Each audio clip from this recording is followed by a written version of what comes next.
great minds of our generation are being destroyed by the society. Every time I turn on the TV, I know they lying to me. I scream out silently, but no one hears me.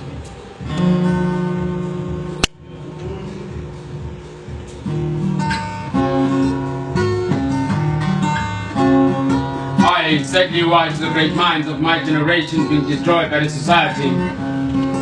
Like the vandalized great library of Timbuktu engulfed with thick smoke of bending books, falling sharp from the fuming hollow walls, broken roads, windows scarred by stones, thrown in anger and envy. Abandoned. They abandoned to grow bushes left as what used to be, what could have been. Banging their heads in beer halls, drowning in liquor bottles with their girlfriends who lit cigarettes and smoked themselves to ashes. Drifting in the dark, half naked in the coldest nights of winter, thick-skinned, numb to rejection, pain inflicted by the society, elastic-hearted, benumbed to feel the deep cries of infants aborted and strung to the umbilical cords in shady buildings downtown, where young men lie under the busting sun like soldiers of the war, badly wounded black souls, robbing and killing for a glass of liquor and a butt of cigarette, moving like shadows with allied veins, gushing with heroin, in a search of euphoria, making love and the bitches begetting with street kids who are cold as cops. Doomed generation feeding on themselves, filling in garbage bins and dump sites, cities like graveyards, haunted by dead young black women and men who die every day in corporate buildings behind computers, who suck the life out of them through their fingertips, run inside with an aroma of nicotine and hashish.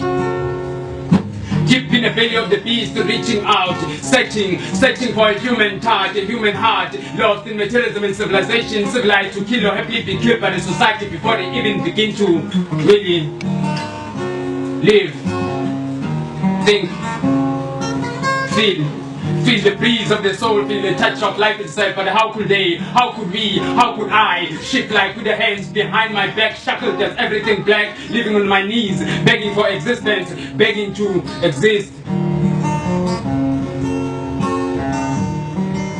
You and I, we woke up to the thunderous drums of the follies that broke the spell. Our reality struck like lightning across the blaring thunder. It all became crystal clear.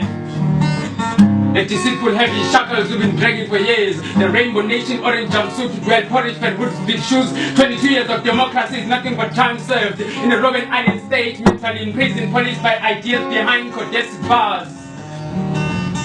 Mere prisoners, invaded the warden for crumbs of bread and soup, killing time with books, intellectually masturbating, romanticizing or sodomization, normalizing these walls enough to call them home. We are nothing but behave like sentenced prisoners, celebrating their time as the freedom, while across the fence, on the streets, the great minds of our generation are being destroyed by the society.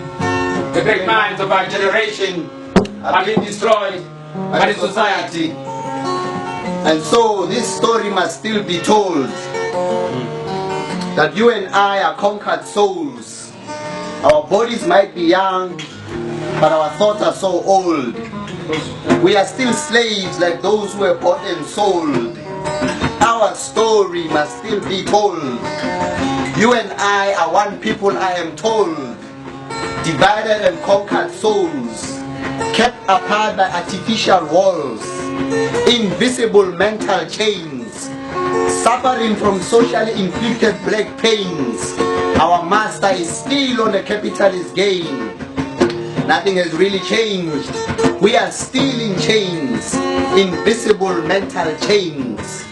Our story must still be told. We are the cheap labor exploited by all rich folks. We are the horses, the donkeys and the asses of this earth.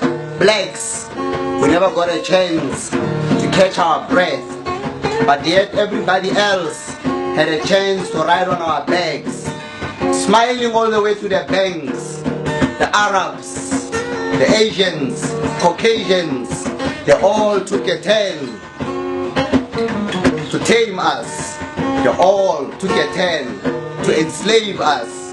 From slavery to colonization, segregation to democracy, from yesterday till today, our story must still be told. The story of miseducation, graduating from school to go work in the plantation. The story that begins with slave labor without any compensation. to the story of cheap labor with a master's degree qualification. This story of being miseducated well enough to serve our master is a story that led us to more white domination and disaster.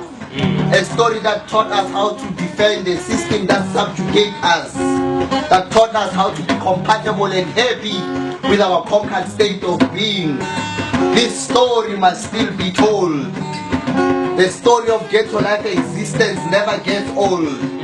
The story of shackyard dwelling is never ending. The story of downside living is dehumanizing. The story of being on our own, no one else on our side. The story of genocide, the story of self-rejection, the story of humiliation, the story of human rights violation, the story of freedom fighting while being scared of revolution, the story of freedom fighting while being scared of revolution.